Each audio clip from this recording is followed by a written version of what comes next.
এই দোস্ত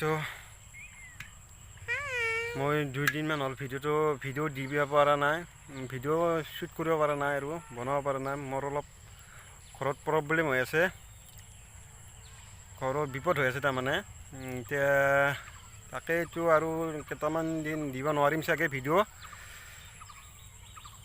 আম্মা মোৰ লগত আছে, আমাৰ মনটো মোৰো মৰা। আপোনালোকে গমেই পাইছে চাগে,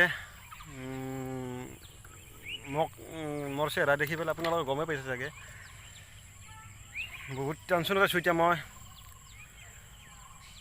আৰু 2 দিনমান পিছত আপোনালোকক ভিডিঅ' দিম, নতুন ভিডিঅ' দিম বুলি ভাবিছিলোঁ, কিন্তু বিপদত পৰিছোঁ কাৰণে বহুত বিপদ এতিয়া বৰ্তমান মই টেনশ্যনত আছোঁ। সেই টেনশ্যনৰ কাৰণে আপোনালোকক ভিডিঅ' দিব পৰা নাই।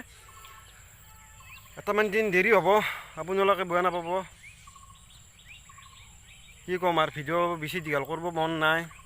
এনে মন বেয়া কাৰণে অলপ ফুৰিব আহিছোঁ, তাকে ভাবিলোঁ আৰু ফুৰিব আহোঁতে মই এটা শ্বৰ্ট ভিডিঅ' এটা বনাই পেলাই দি দিওঁ আপোনালোকক।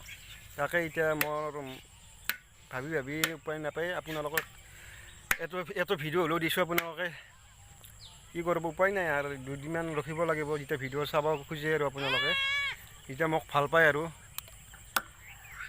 ঠিক আছে বন্ধুহাত, এতিয়া মই ৰাখিলোঁ। এনেই আৰু পথাৰ চাব আহিছোঁ, কি কৰিবি উপায় নাই আৰু। দেখিছনে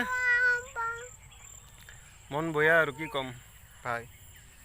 মন যেতিয়া 2 দিন পিছত আনে মন ভাল আৰু এতিয়া ঘৰত বিপদ যাতে আৰু। এয়া মোৰ আম্মা দেখিছেনে। এতিয়া আমি ঘৰত যাব ওলাইছোঁ। ঠিক আছে বাৰু আম্মাটো, মই যাওঁ আৰু।